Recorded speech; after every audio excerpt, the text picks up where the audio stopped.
La mémoire est une fonction essentielle de la survie, mais pour l'humanité, l'oubli est sa plus grande miséricorde.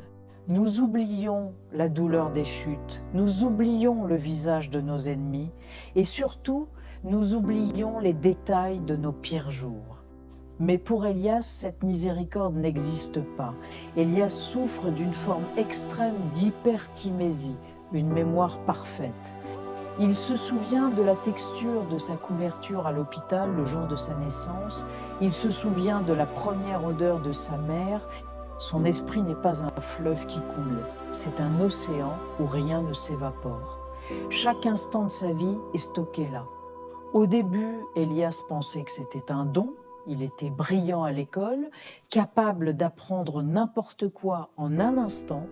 Mais vite, le fardeau est devenu insupportable, car la mémoire ne stocke pas seulement les faits, elle stocke les émotions. Il se souvenait de l'humiliation d'une insulte reçue à 10 ans avec la même intensité qu'à l'instant zéro. Le cauchemar a atteint son paroxysme il y a 3 ans. Elias a rencontré Sarah.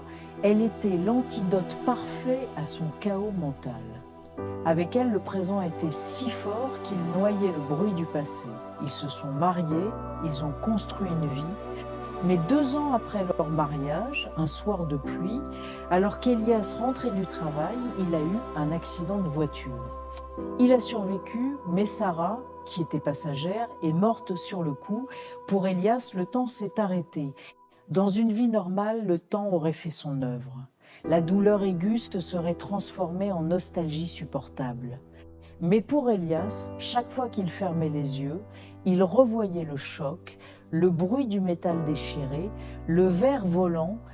Il revivait l'accident des milliers de fois par jour, les larmes coulaient, mais son cerveau ne s'habitait pas à la douleur. Il a commencé à entendre des voix qui n'étaient pas des hallucinations, mais des échos de conversations d'il y a 10 ans.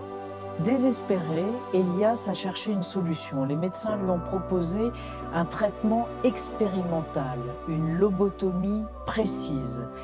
Le but n'était pas de lui faire oublier les faits, mais de supprimer la charge émotionnelle qui leur était attachée. L'opération a duré 10 heures. Quand Elias s'est réveillé, il y avait du silence dans sa tête, plus de chaos. Le médecin lui a demandé « Pouvez-vous me dire ce qui vous a amené ici ?» Elias a réfléchi. Elias a dit calmement « J'ai eu un accident de voiture. Ma voiture a été endommagée. Le médecin a hésité. Et les passagers ?» Elias, il a secoué la tête. « J'étais seul dans la voiture. Il n'y avait personne d'autre. » En supprimant la douleur, il avait effacé Sarah de son cœur. Sarah n'avait jamais existé dans sa nouvelle mémoire. Elias est rentré chez lui. Il a ouvert la porte de son appartement. Tout était là. Les vêtements de Sarah dans le placard. Il s'est assis seul. Il n'avait plus de douleur, mais il regardait la chaise vide en face de lui et il attendait. Il avait assassiné son avenir. Et le plus terrifiant, c'est qu'il se sentait parfaitement heureux. Merci d'avoir regardé.